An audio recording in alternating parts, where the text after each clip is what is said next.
guys, I decided that we were going to talk about part 2 of the last one we were talking about, and I figured out why my sound got so messed up in Maiden Rose. I had 2 microphones plugged in. Because for the longest time when I was doing my reviews, I was using a microphone from my Rock Band kit. And when I got my headset, I kind of forgot to unplug that. So that was the problem. I got that fixed, no problem. I'm also going to discuss a little bit before we start getting into details about the second one. Just to let you guys know ahead of time, this takes off after the first one when he got so-called raped. So that's what's going on right now. I'm just going to let this play through while I discuss why I'm not going to be doing a review on Boukun Piclet. First of all, in Boukun Piclet, it's kind of a controversial anime because our main character, Piclet, is clearly a child. He's either 10... Okay, someone's angry. He's either 10 or 12, and he hooks up with someone who's obviously 25, whatnot. And there's other... Okay, someone's not doing too good. There's also rumors that the guy is... Or that... It's weird. I'm just not going to do it, guys. I watched it entirely, and I was like, I didn't know how to feel about that. That's a nice back... That's a nice ass, though.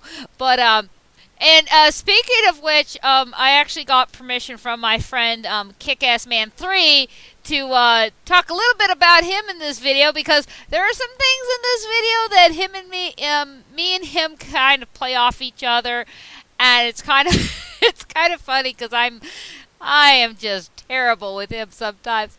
But anyway, obviously the drugs have worn off completely, and now he is at 100% of his level. So he's yep. This is exactly Kick-Ass-Man 3. He will do that to me. Say, "Come here, boy. You're getting an ass beaten." That's exactly what Kick-Ass-Man 3 does to me on IMVU when I decide that I'm going to misbehave or try to flirt with him. He kicks my butt constantly. But obviously, as you guys have seen, this takes off exactly where the second one leaves off. The drugs have worn off. He's completely at his 100%. And obviously there is a fight. And I'm going to apologize, guys. I was wrong about the second one. He really doesn't open up to Mori. But he does at the very end. He does have sex with him. But the problem that I had with that, as touching as that was, he didn't look like he was enjoying it. You know, he kept mentioning something about blackmail. Damn, he can hit. He got distracted by a punch. That's bad. That's a good bruise. Good God. That is awful. And I got distracted. And I'm gonna cut. There's a shower scene coming up, guys. I'm gonna cut that because it's just. It's a little touchy. I'm not going to stop, obviously, recording. I'm just going to cut that out during the editing process. But obviously, at the end, when he does have sex with Mori, he doesn't look like he's enjoying it. He keeps mentioning something about blackmail.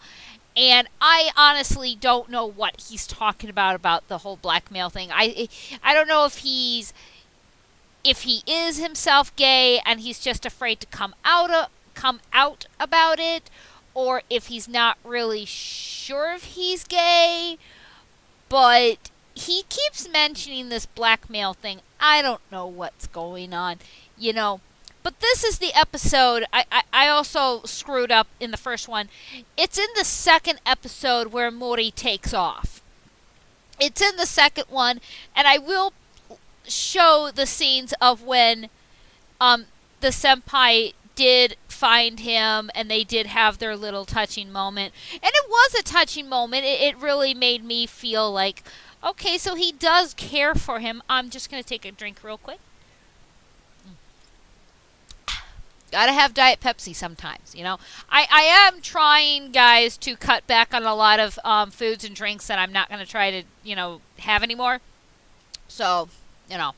Anyway, I also want to say I was a little disappointed that Kick-Ass Man 3 couldn't do any crossovers with me. We were going to do a crossover talking about Claude. We were going to do a crossover together talking about Growl, but I just don't have the technology and the know-how to do a crossover with him. I really wish I could, because I think he could bring some stuff to the table. To be honest, him and me are kind of like politics when we talk about different animes, different characters, and so on and so forth. And so that kind of bummed me out that I couldn't do a crossover with him. But we might, if we do a crossover together, we'll talk about Sebastian Marcellus, because that's his favorite character, and I'd like him to do the honors of talking about it. Because you guys already know who I love. But I didn't tell you the order of who I love from Black Butler. I know. I'm getting off track. But I want to put this in perspective of the order. It goes Growl first, then Claude, then William, and then Sebastian. Don't ask me why I put him last, guys. Come on. He's the most popular. Everybody loves him, but nobody loves Growl. Come on. Anyway, let's get off the Growl bandwagon for like 5 minutes, because I'm so great. I just can't get off that topic. But, I could see where Mori was coming from. He really loves his senpai. He really wants to be with this guy, which I wish we would learn his actual name. I don't like calling him just senpai, but it is out of respect. And it was the senpai's little brother that did go off and get married, which makes me wonder, how old is senpai? How old is the little brother? We don't really learn their ages, and I actually didn't dive too deep in the books. Like I said, I didn't really finish them because they got a little competitive, and they went through some like fantasy stuff and some really weird stuff. And Mori really did pour out his heart to his senpai, and I can understand. Yes, did Mori do a bad thing with the whole drugs and the rape thing? Yes, he did. But it's not like he intended to do that. He tried to hide it. He didn't. But then when the opportunity came and senpai was so weak that he couldn't really move, Mori lost himself in wanting to be with this guy. I understand where he's coming from, But, this anime's got great graphics. It's got good characters. The characters are good to each other. You can see the turmoil in Mori's, you can see the turmoil in him. He cries. He doesn't really know how to show his affections.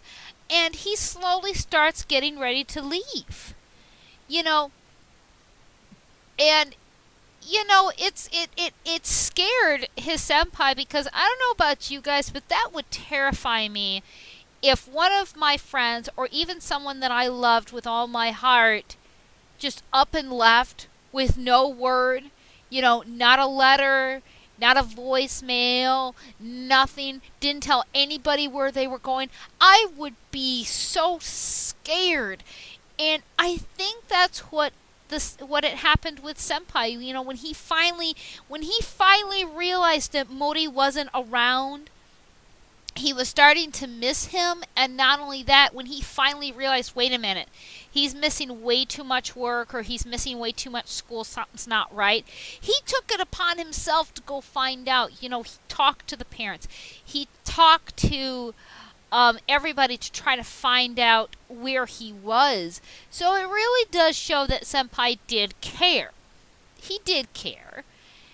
It just might have not been that much. And okay, freak out.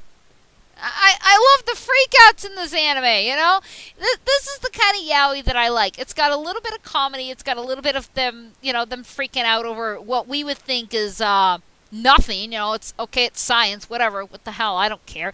But to him, it's like, okay, he just made poison. Okay, what, you gonna kill that poor kid? You're a jerk. It's kind of my thing. I say you're a jerk a lot.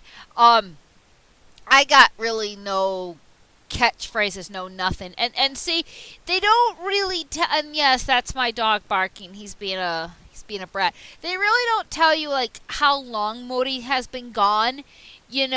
So it's kind of hard to tell. Has he been missing for a month? Has he been missing for a week? He really doesn't really say anything. And I mean, I really wish that this anime wasn't so long because I would really love to talk through the entire thing. But there is some really juicy stuff in here that I'm going to have to cut. And yes, this does have some nice juicy scenes, some really nice close-ups of things. I like those trees. I get distracted by little things, guys. You know that. Like Growl, I get distracted by little things. So, he starts calling people, and the one thing that I loved is after he was done hitting Mori for taking off and not telling anyone, he starts to cry. Senpai starts to cry, and he tries to cover it over by saying, it's salt water, blah, blah, blah. He tries to be scientific about it. But even I could be like, dude, you are trying to hide your emotions. Don't do it. If you care about him, go on and say it. And here's the other thing. He purposely kept going by Mori's house, ringing the doorbell, trying to, if he was there. Doors locked. He never stopped going to his house. So what does that tell you? He never stopped.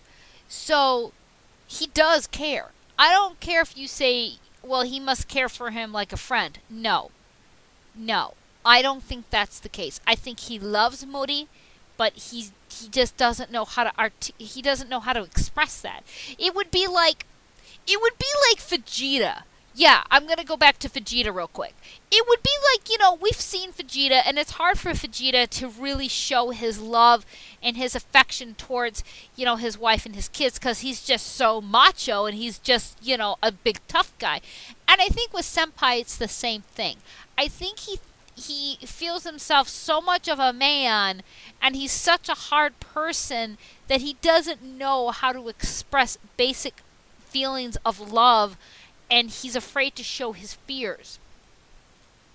And, when you see that in an anime, it's kind of heartbreaking to see a guy who is going through this towards himself, that he's having this argument within himself, and, he doesn't know what to do. I have arguments within inside myself, and I'm seeing this review has gone on a little longer than what I should have. The running time's at 13 now. So, without further delay, I'm going to say my famous lines that I always love to say. This is Jahia Moondragon, and I will see you in the next anime. Bye-bye!